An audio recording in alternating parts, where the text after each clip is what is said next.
Jour 2 de la conférence de Copenhague, on vous a préparé les bonnes nouvelles de la journée. En commençant par le Québec, le gouvernement du Québec qui décide de donner 3 millions de dollars à l'Association québécoise de lutte à la pollution atmosphérique pour un programme pour retirer de la route les vieilles voitures très inefficaces et très polluantes.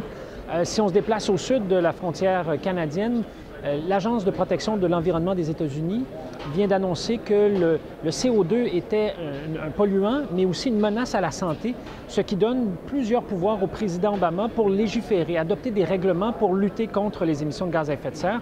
Et c'est un message très clair qu'on envoie au Sénat américain. Si le Sénat américain n'est pas prêt à approuver le projet de loi de Barack Obama, alors il pourra passer par cette porte-là, il pourra utiliser cet outil-là pour réduire les émissions de gaz à effet de serre. On se déplace de l'autre côté de l'océan Atlantique. La Grande-Bretagne, le premier ministre britannique Gordon Brown demande à l'Union européenne d'aller plus loin dans ses objectifs de réduction, de passer de 20 sous les niveaux de 1990 à 30 sous les niveaux de 1990. Il aurait été appuyé dans ça, nous dit-on, et on essaie de vérifier, par la France également, le ministre français Borloo, qui aurait fait la même demande.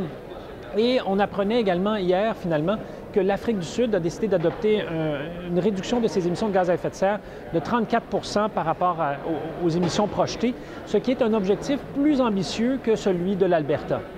On s'en reparle demain.